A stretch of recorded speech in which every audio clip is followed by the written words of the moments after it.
लोकमत वाचल्याशिवाय त्यांचा दिवस पूर्ण होत नाही।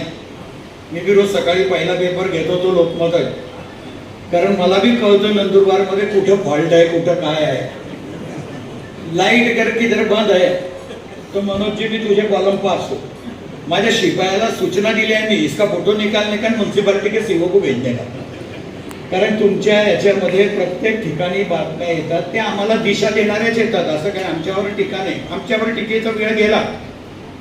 पूर्वीचा इतिहास होता, आमच्यावर दोरकर नानाचं फार प्रेम होतं, आम्हाला प्रसिद्ध करण्याचं काम मी त्यानेच केलंय। कारण मला आठवतं मी जेव्हा धुळे जिल्हा परिषदेचा नवा अध्यक्ष झालो, राजकीय जीवनामध्ये पहिल्यांदा मी ग्रामपंचायतचा सरपंच बी नव्हतो, मला राजकारण माहित नव्हतं, तेव्हा दोरकर नानाने माझे फोटोसह एवढ्या बातम्या छापल्या की प्रत्येक धुळे जिल्ह्याचा माणूस मला ओळखायला लागला की हा चंदू भैया आहे।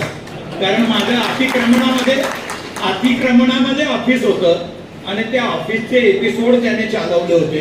मी राजकीय जीवनामध्ये आभार मानणाऱ्या माझ्या प्रमुखांमध्ये दोरकर नानाचे बी आभार मानतो, कारण एकंदरीत आम्ही काम करत असताना आमचं चांगलं वाईट सगळं समाजाच्या समोर आलंच पाहिजे या मताचा मी आहे। चांगलं केल्यानेच बातम्या येतात असं बी नाही। आता बी नंदुरबार जिल्हा फार फेमस होऊन राहिला रमाकांतजी। आता काय परिस्थिती आहे तुम्हाला मला माहिती, पण असं आहे कधी कधी दिसतं तसं नसतं म्हणून जग फसतं, असं उदाहरण आहे। आणि एकंदरीत आज नंदुरबार जिल्ह्याची महाराष्ट्रामध्ये चर्चा होते आहे। किती बी चांगलं केलं असतं तरी राम भाई इतने जल्दी चर्चे में नहीं आता आदमी, जितक्या क्लिपा व्हायरल होने के बाद आ रहा। पण एकंदरीत असो, काम करताना जे चांगलं करतात आहे त्यांचं कौतुक झालंच पाहिजे समाजामध्ये। आणि लोकमतने हे दर वर्षाचा उपक्रम केलाय की समाजामध्ये जे माणसं चांगली काम करतात, कोणालाही वाटतं मी चांगलं काम करतो त्याची नोंद झाली पाहिजे। आमचं क्षेत्र राजकारणाचं आहे, आम्हाला वाटतंच की आम्ही राजकारणामध्ये चांगलं काम केलं तर लोक आम्हाला निवडून देतील, आमचं लायसन रिन्युअल होईल।